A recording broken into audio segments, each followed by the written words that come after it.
Lenten Lunchtime lesson with Father Andrew of the Society of the Divine Compassion. Tuesday, after the fourth Sunday in Lent. Symmetry. And the city lieth foursquare, the length and the breadth and the height of it are equal. Revelation 21, verse 16.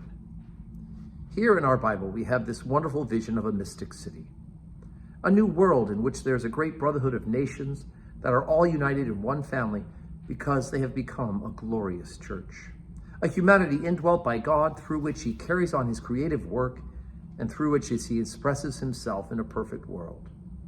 It is a picture of glory and light and love and beauty, and we are told that this city, which represents the glorified humanity, lieth foursquare.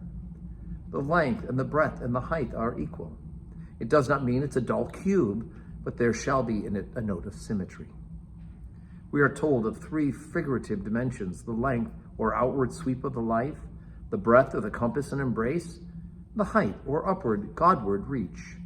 They are all equal. The length does not mean the number of years that anyone lives.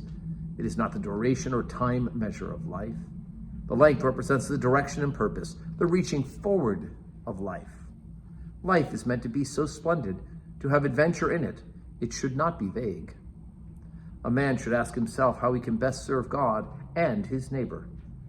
When once he has got an answer to that question, he should follow his soul's vision through all things to the end.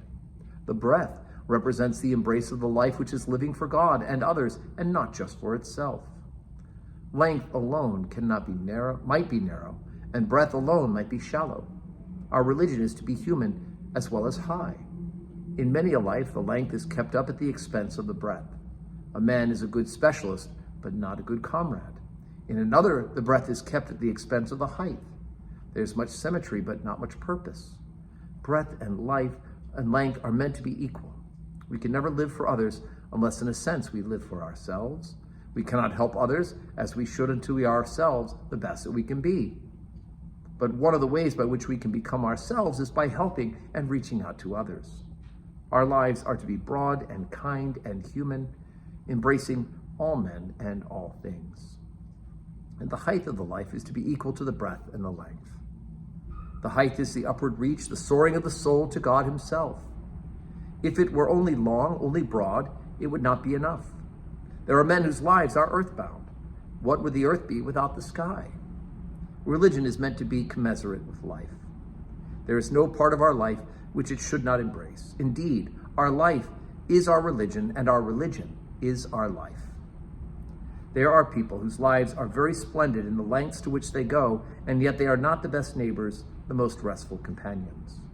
Then there are people whose lives are very wide and are kind and compassionable and good, and yet they will not be the greatest help in need because they have not got the secret which can help through the most worst darkness.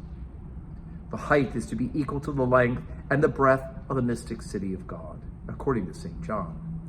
There is a symmetry about it. Nothing is left out. Our religion takes in everything and goes everywhere, and everything and everywhere is made sacred by it. It is that which makes the saints of God holy and human, wide and deep, pure and purposeful. All that is symbolized by the mystic city has been literally fulfilled in the incarnate life of our divine Lord. The length of his life was the following of the divine will and the way of love from Bethlehem to Calvary. The breadth of this all-embracing charity of divine love. The height was the divine holiness, the wonder of his prayer, and the upreach of his spirit. In God's original plan for us, we were created in his image, and when that image was restored to us, the divine purpose will be fulfilled. It is that fulfillment which is represented by the holy city, the glorified humanity descending from heaven.